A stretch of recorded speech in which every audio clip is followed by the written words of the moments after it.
Muy buenos días, tardes o noches. Mi nombre es Henry López y soy estudiante de la carrera de Psicología Clínica. Para ser más específico, estoy grabando este video con el fin de cumplir un requerimiento para la materia de teoría psicoanalítica. Como tal, aquí vamos a tratar diferentes temas que hemos visto durante todo este semestre. Bueno, como primer tema, vamos a ver la estructura del inconsciente y sus términos. Vamos a dar un pequeño contexto histórico del psicoanálisis en los comienzos de la enseñanza que Lacan estaba dando. Bueno, esto comienza en la segunda mitad del siglo XX. Jacques Lacan, un destacado psicoanalista de origen francés, desempeñó un papel, por así decirlo, crucial en la evolución del psicoanálisis. Algo a recalcar es que su enseñanza se desarrolló en un contexto histórico que influyó diversas corrientes en el psicoanálisis de la época. Bueno, otro dato a tener en cuenta es que en los años 50 el psicoanálisis ya había pasado por varias fases desde Freud. Como tal, la psicología del yo, que era liderada por figuras como Anna Freud, esta psicología se centraba en fortalecer el ego y entender los mecanismos de defensa. Bueno, otra psicología a tener en cuenta es el kleinismo, que era influenciado por Melanie Klein. Destacaba las fantasías inconscientes y la vida emocional temprana. Y el tercer grupo, como así se denomina, con psicoanalistas como Winnicott y Bion. Esta exploró la tercera tópica y la teoría de las relaciones objetales, ampliando la teoría más allá de las ideas iniciales de Freud. Lacan, al construir sobre estas corrientes, introdujo, por así decirlo, conceptos como lo son el lenguaje, registro simbólico, registro imaginario y registro real. Su enfoque único fue influenciado por la teoría estructuralista y la situación cultural y la política de la posguerra en Francia. Esto dio lugar a lo que se conoce como el psicoanálisis lacaniano. Estos elementos, que forman parte de la estructura del inconsciente según Lacan, contribuyeron a su impacto duradero en la teoría psicoanalítica. El segundo tema a tratar es de la primacía del signo a la primacía del significante. Como tal, Jacques Lacan, en su desarrollo teórico, transitó de la primacía del signo a la primacía del significante. ¿Pero por qué? Inicialmente influido por la semiótica de Saussure, donde el signo lingüístico está, por así decirlo, compuesto por el significante y el significado. ¿Qué hizo Lacan? Lacan amplió esta noción, pero, sin embargo, más adelante redefinió su enfoque para dar una mayor importancia al significante, es decir, a la dimensión material y sonora de las palabras en lugar de sus propios significados como tal. Este cambio conceptual refleja una reconsideración de la importancia del lenguaje en sí, para ser más específicos, en la construcción del sentido y la subjetividad de las mismas. La primacía del significante también implica que el lenguaje, en su forma sonora y material, desempeñen un papel, por así decirlo, central en la formación del psiquismo humano. Lacan introdujo el concepto de registro simbólico. En el lenguaje y sus estructuras son determinantes en la configuración del sujeto. Y bueno, la evolución que Lacan tiene de la primacía del signo a la del significante destaca la centralidad del lenguaje en la experiencia psíquica, subrayando que los significantes lingüísticos tienen, por así decirlo, un papel bastante determinante en la construcción del sentido propio y la subjetividad de las mismas. Este cambio, por así decirlo, influyó en sus teorías sobre los registros y en su comprensión del inconsciente. Bueno, el tema que nos compete ahora es símbolo, lenguaje y significante. En la teoría lacaniana, Jacques Lacan se basa en el estructuralismo lingüístico para desarrollar su propio enfoque psicoanalítico, pero claro, basándose en los estudios anteriores de Freud, en lugar de enfocarse en el contenido específico de las palabras, él se centra en las estructuras, por así decirlo, subyacentes del lenguaje y en cómo estas propias estructuras influyen en la psique humana. El concepto de significante en la teoría de Lacan se refiere o hace referencia a las unidades mínimas del lenguaje que adquieren significado a través de su relación con otros significantes en una estructura lingüística. Bueno, estos significantes forman una red simbólica que, a medida de la relación del sujeto con el mundo, por así decirlo, siendo esenciales para la construcción de la realidad subjetiva. Bueno, en el contexto lacaniano, la palabra símbolo hace referencia o se refiere a un significante que representa al sujeto para otros significantes. Los símbolos desempeñan un papel crucial en la formación de la identidad y en la construcción de la realidad subjetiva de un individuo. Bueno, como tal, en resumen de todo esto que dije anteriormente, podemos decir que Lacan destaca la importancia de comprender las estructuras simbólicas del lenguaje, con el objetivo de comprender la psique humana y la formación de la propia identidad. Metáfora y metonimia. La metáfora y la metonimia son procesos cruciales en la producción del significado en el lenguaje y, bueno, según la perspectiva de Lacan, es quien las utiliza para explicar el funcionamiento del psiquismo humano. En el caso de la metáfora, Lacan la define como un proceso de, por así decirlo de forma simple, sustitución, en el que un significante se reemplaza por otro, debido a alguna semejanza. Este proceso es esencial porque la creación de significado y la representación simbólica forman parte de este mismo. Y bueno, en el ámbito psicoanalítico, la metáfora también está relacionada con la función del nombre del padre y la entrada del sujeto en la ley simbólica. Por otro lado, analicemos o tengamos en cuenta que la metonimia, según Lacan, implica un proceso de asociación contigua, donde un significante está conectado a otro debido a su proximidad o a una relación lógica que éste tenga. Este proceso como tal refleja cómo la mente asocia significados a través de la contigüidad y la conexión lógica entre los significantes. Bueno, registro imaginario, simbólico y real.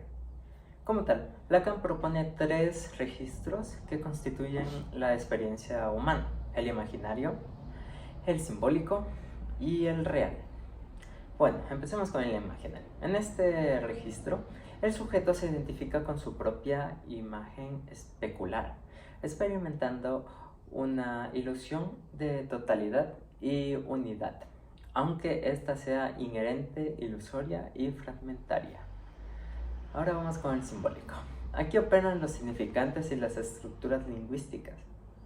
El sujeto se forma a través de su participación en el lenguaje y la cultura, implicando la pérdida de la ilusión de completud, también conocida como la castración simbólica.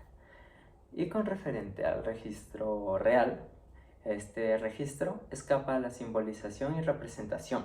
Se refiere a lo inasimilable o, en otras palabras, incomprensible, lo que no puede ser plenamente expresado a través de palabras o, para ser más precisos, el lenguaje. Sujeto y deseo.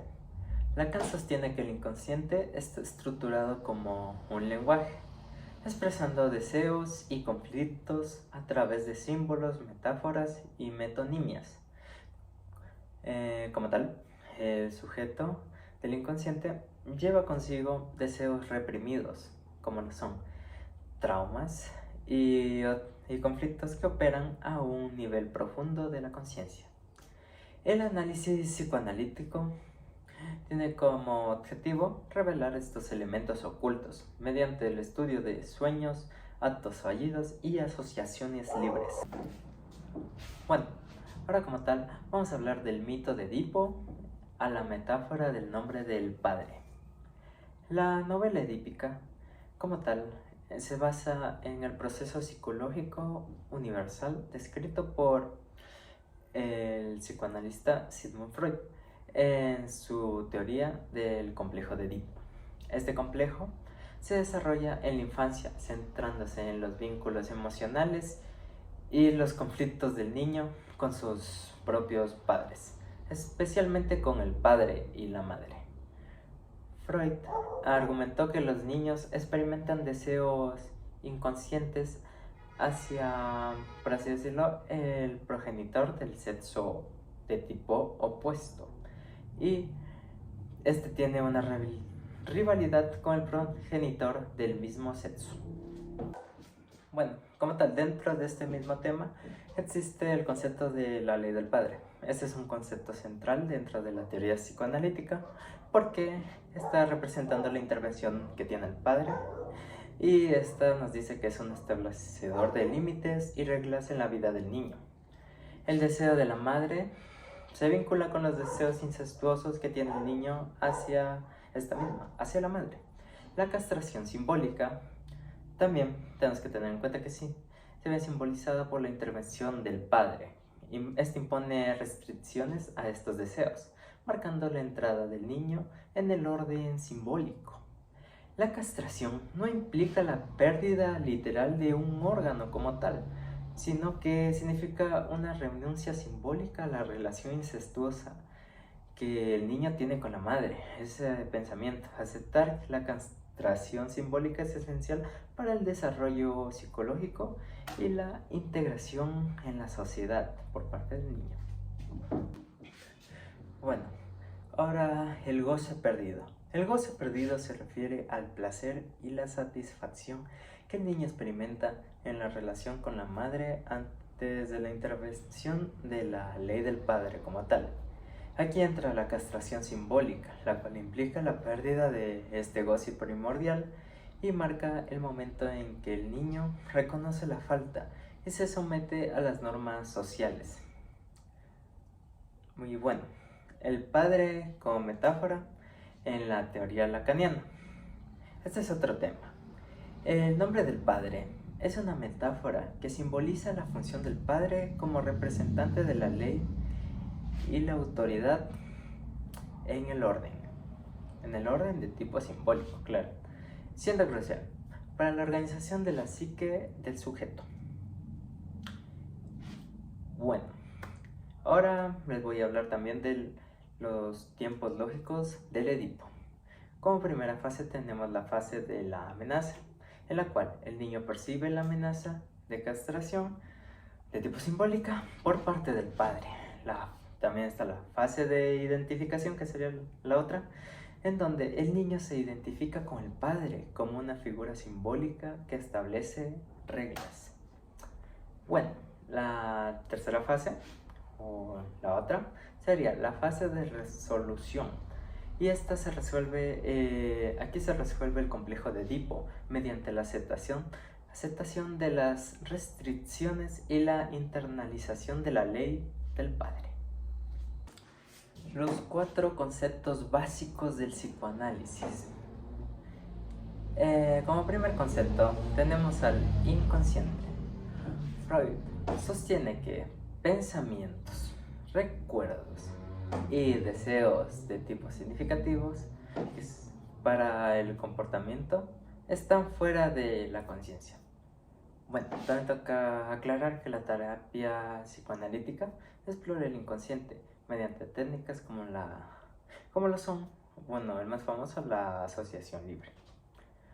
Bueno, como segundo concepto tenemos la repetición. Bueno, en este concepto, las personas tienden a recrear patrones de comportamiento y relaciones. Estas reflejan experiencias pasadas arraigadas en el inconsciente. Como tal, Freud sugiere que la repetición puede ser un intento de resolver los conflictos internos no resueltos del pasado. Bueno, como tercer concepto tenemos a la pulsión, o también llamado instinto. Como tal, la pulsión es una fuerza interna que impulsa el comportamiento humano. Bueno, como tal, Freud identifica la pulsión de vida, la cual se llama Eros, para la supervivencia y la reproducción. Y también hay otra pulsión, la cual se identifica como la pulsión de muerte, también llamada Thanatos, para la agresión y autodestrucción del individuo. Como cuarto concepto, tenemos la transferencia. Los sentimientos no resueltos hacia figuras significativas del pasado, nuestro pasado, se proyectan sobre el terapeuta u otra figura de autoridad en el presente. Puede ser una herramienta, por así decirlo, terapéutica para explorar patrones emocionales arraigados, pero también presenta desafíos en la dinámica terapéutica. Bueno, aquí a continuación otro tema, el cual es la pulsión y objeto. La pulsión como tal es la fuerza motivadora interna que impulsa el comportamiento, mientras que el objeto es la entidad hacia la cual se dirige esa pulsión o deseo, ya sea una parte del propio cuerpo o una persona externa. Estos conceptos son esenciales para comprender la complejidad de la motivación y la conducta humana, según la perspectiva psicoanalítica. Ahora, la angustia. En psicoanálisis, la angustia se considera como una emoción fundamental y compleja, que puede tener diferentes manifestaciones y significados. Freud, como tal, distinguía entre diferentes tipos de angustia, como la angustia realista, la cual se puede entender como un miedo a un peligro externo, y la angustia moral, miedo a la pérdida del amor y la aprobación como tal. Y bueno, otro tema que tenemos que aclarar aquí es la señal del objeto. La idea de la angustia como señal del objeto se refiere a la noción de que la angustia puede ser una señal o indicador de tipo psíquico de la presencia o ausencia de un objeto significativo. En el contexto psicoanalítico, el objeto se refiere a la entidad hacia la cual se dirige una pulsión o deseo, como ya dijimos anteriormente. Y bueno, este puede ser una persona, una parte del cuerpo u otros elementos simbólicos. Bueno, ahora vamos a hablar del deseo. El deseo en la teoría psicoanalítica se refiere a la expresión más profunda y subjetiva de lo que una persona anhela o busca. Es un impulso interno que puede no estar plenamente consciente. Sigmund Freud y Lacan distinguieron entre diferentes niveles del deseo. Por ejemplo, Freud hablaba del deseo inconsciente, mientras que Lacan introdujo la noción de deseo, pero de deseo del otro. El deseo, este es el deseo influenciado por las expectativas y normas de la sociedad como tal. Y bueno, el deseo es a menudo considerado como más fundamental y primario que la demanda. Y bueno, aquí pasamos con la demanda. Como tal, la demanda, por otro lado, se refiere a la expresión más consciente y específica de lo que una persona solicita o busca en un nivel, por así decirlo, más superficial. La demanda puede ser influenciada por factores externos, como las necesidades cotidianas, las expectativas sociales y las interacciones interpersonales. Lacan destacó la importancia de distinguir entre el deseo y la demanda. Según Lacan, la demanda es una expresión más consciente y articulada, pero también puede ocultar o enmascarar el verdadero deseo subyacente. Y bueno, como tal, ahorita vamos a hacer una relación entre los dos. En la teoría lacaniana se argumenta que la demanda surge en respuesta al deseo del otro, es decir, la influencia de las figuras significativas y la sociedad como tal. Bueno, El sujeto trata de articular sus necesidades y deseos a través de la demanda. Bueno, como último tema tenemos el concepto de el fantasma. En la teoría psicoanalítica de Jacques Lacan, este concepto es una construcción psíquica que surge para manejar y dar sentido a los deseos y conflictos de tipo interno. No se trata de una entidad, por así decirlo, sobrenatural, sino de una formación simbólica y de tipo imaginario, que afecta la percepción y experiencia del propio individuo. El fantasma tiene una estructura específica que implica elementos como lo son las imágenes y las narrativas simbólicas. Y estos se forman a través de la interacción entre el sujeto, el deseo y las influencias del otro. Bueno, ¿a qué me refiero con el otro? A las figuras significativas y la propia sociedad como tal. Bueno, esto juega un papel crucial en la sexualidad, actuando como un mecanismo defensivo que canaliza los deseos y ansiedades inconscientes del individuo. En el análisis psicoanalítico, el comprender y desentrañar el fantasma es esencial para abordar conflictos subyacentes y trabajar hacia una mayor comprensión de los impulsos y patrones que están inconscientes a simple vista.